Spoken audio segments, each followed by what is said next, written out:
Welcome back to our podcast, Let's Talk About Labor. This podcast aims to help farmers and ag businesses connect with other ag businesses, specifically to hear and learn about their experiences and challenges related to labor and the strategies they have used to overcome these challenges. We talk about various topics such as U.S. temporary foreign visa programs, mechanization and automation, and worker recruitment and retention strategies, among other topics. Different agencies and organizations have partnered with us to make this podcast possible, including the Southern Risk Management Education Center, Gap Connections, the U.S. Department of Agriculture SCRI program, and the Tennessee Department of Labor and Workforce Development. This podcast would not be possible without the participation of farmers and ag businesses. My name is Margarita Velandia, and I'm a professor in the Department of Agricultural and Research Economics at the University of Tennessee. And I'm Becky Bowling. I'm an assistant professor in the Department of Plant Sciences and the statewide turfgrass extension specialist here at the University of Tennessee. All right, so we'd like to introduce our guest for today's episode, Mr. John Puryear, owner of Puryear Farms in Gallatin, Tennessee. Welcome back, Mr. Puryear, and thank you for taking the time to talk with us today. Certainly. Thank you for having me. All right, so today we're going to discuss the H-2B temporary non-agricultural visa program. The H-2B temporary non-agricultural visa program is a program that allows U.S. employers experiencing a shortage of domestic workers to fill seasonal or temporary non-agricultural jobs with foreign non-immigrant workers.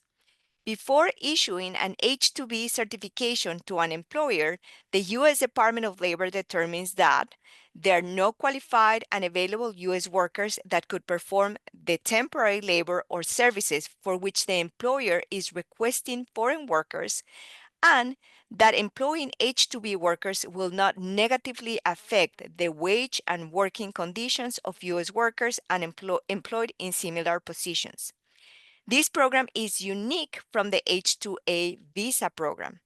The H-2A visa program allows U.S. agricultural employers experiencing a shortage of domestic workers to fill seasonal or temporary jobs with foreign non-immigrant workers for agricultural work that is seasonal or temporary in nature. You can learn about the H-2A program by listening to episodes 1 through 7 of our podcast. So, Mr. Puryear, we're aware that you are currently using the H-2B visa program to address some of your business's labor needs. So, we have a couple of questions for you. The first one is, could you walk us through the process from the time that you plan on how many H-2B workers you want to bring in for the next year to the time that those workers arrive at your business to start working? Certainly. We've used the H-2B program for many years now, and it does fit well with our company culture because it's very important that we do not lay people off during the winter. But due to the seasonal nature of our work, that's a considerable financial drain on the company when you're trying to keep everyone on throughout the year and make it a full year-round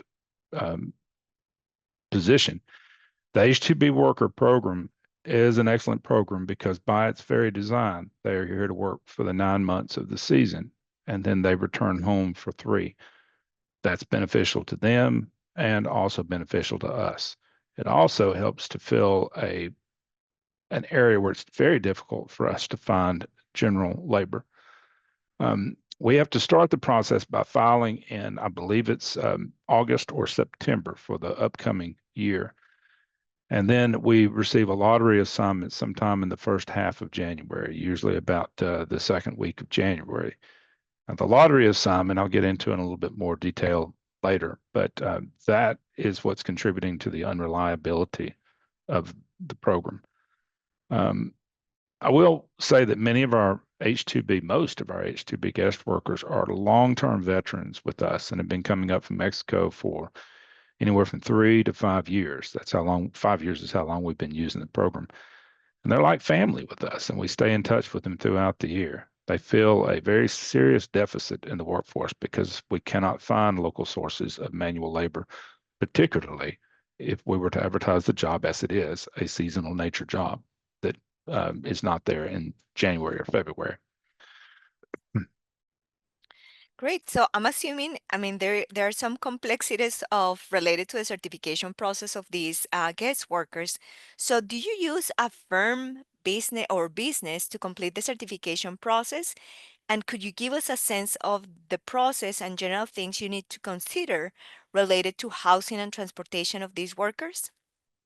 We do. We use a firm to help guide us through that process. We use Moss Labor, and there are numerous filing steps and deadlines that have to be met. They're pros. They've been through that process 1,000 times. And I strongly recommend that anyone who is trying to go through this process use a professional firm for that that's familiar with it. I've heard some people finding an individual attorney to do the filing. Um, I think one of these firms that specializes in it is the way to go. Now, although the filing fees are known up front, they tell you what those filing fees will be per person, and the time frame when each one is due. I consider this to be a variable rather than a fixed overhead cost. And that's because of the tremendous unreliability of when or if we will receive the workers each year. I divide the overall cost per H-2B seasonal worker over the number of hours that they actually get to work here in the season. The problem is if we don't receive our workers until midsummer, and that's happened several times in the past few years, then the cost per hour is almost double what we initially budgeted. That is the burden cost for the H-2B fees.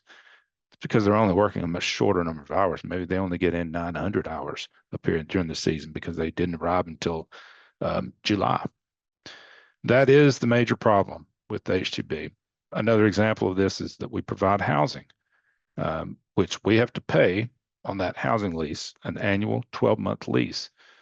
If the guest workers are here for a full 9 months, then that figures into my burden calculation of what it's costing me per hour to have them up here.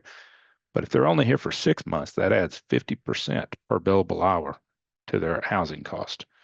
So the unreliability of the program is the biggest challenge we're facing. Great. Just to, as a point of clarification, under this program, you do not have to provide housing, but you guys chose to provide housing. Am I correct on that, Mr. Puryear? You have to facilitate the location of housing. Some people that come up here choose to stay with distant relatives, or they might find their own housing. But in most cases for us, they want housing. That doesn't mean we pay for it. We charge them for it. But understand that there is no way if they come up here and because of delays in the government program, they only get to spend 6 months up here. There's no way I can pay or charge them for 12 months of an apartment for only 6 months of staying up here. The company has to absorb that difference. That's where I said that it becomes a variable cost. Yeah, that makes a lot of sense. Yeah. So basically, you chose to it, and it's one of the allowable deductibles from these workers is that you can actually charge them for housing, which that's a difference between the H-2A program when you have to pay for that housing. The H-2B program, you can charge for that housing. And then transportation, you have to pay for their inbound transportation and outbound transportation, right? You have to pay for those expenses for them to get to your operation and send them back home. Am I correct on that? Yes, that is correct. Excellent. Are there any other things that you'd like to share with us about your experience with the H-2B visa program, or things that you think are important for other operators that are interested in using this program as a source of labor? Well, unfortunately, there is so much greater demand for this program than there is supply. Each year, the government makes available, I believe this year was 66,000 visas plus a statutory cap relief of another roughly 60,000 additional for returning worker exemptions. However, there's so much demand for the program that years ago they had to switch to a lottery system. And that simply means that if more people asking for applicants than there is that made available through the supply, they have a lottery draw system in the first part of January, and employers are assigned a truly random lottery bucket assignment from A to F, I think is the worst bucket. We've been there once. If you're fortunate enough to be assigned to bucket A, then you will receive your workers on time and in early spring, according to schedule. And if you're in B, it's most likely that you're in good shape. C or D becomes iffy, and it's dependent on the cap relief legislation. Obviously, the lower assignment, the lower the lottery assignment, the less likely you are to successfully receive workers. Often this means that they only arrive in mid to late summer. And that's no way to schedule a business and plan for a year in advance. Small independent operators are at a significant disadvantage in this lottery system. Even though everyone is drawn a lottery assignment number on an equal basis, our industry has undergone a significant amount of consolidation and roll-ups in the past decade, especially since 2020. If a large organization has, let's say, 20 branch offices, they are assigned a lottery assignment for each branch. Now, some of their branches get lucky and get a good lottery assignment, and some get a poor one. It's just luck of the draw.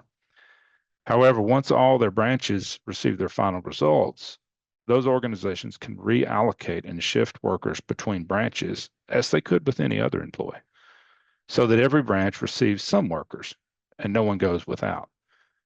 Now, unfortunately, over time, this has naturally resulted in each branch of these larger organizations requesting more workers than they actually need.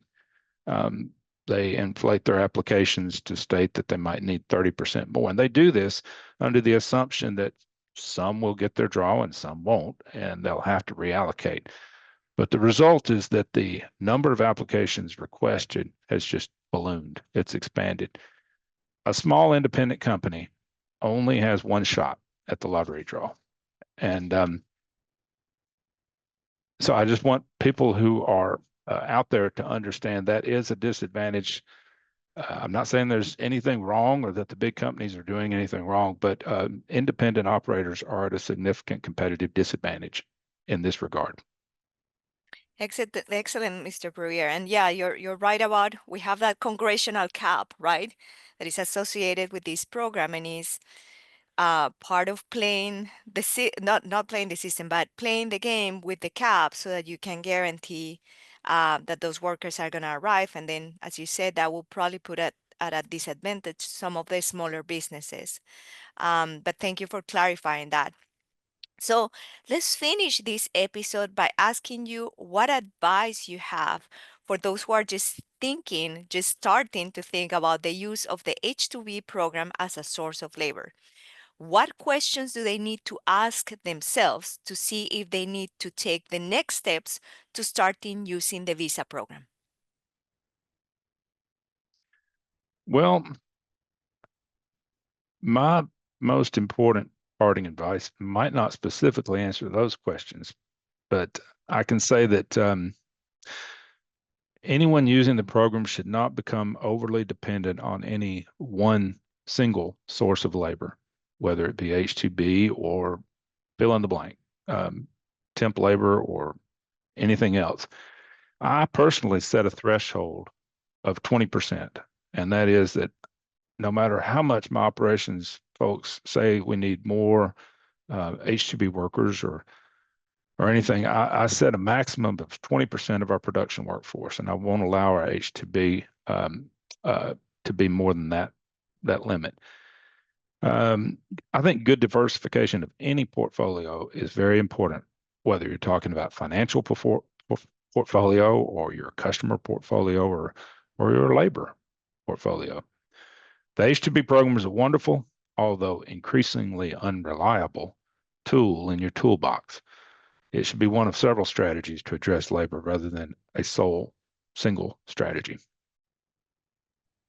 Well, these are excellent tips and advice for those of some of our audience actually thinking about using the H-2B program. So, Mr. Puryear, thank you again for taking the time to talk with us, and see you everybody in the next episode. Thank you. Thank you very Thank you. much. Y'all have a wonderful day.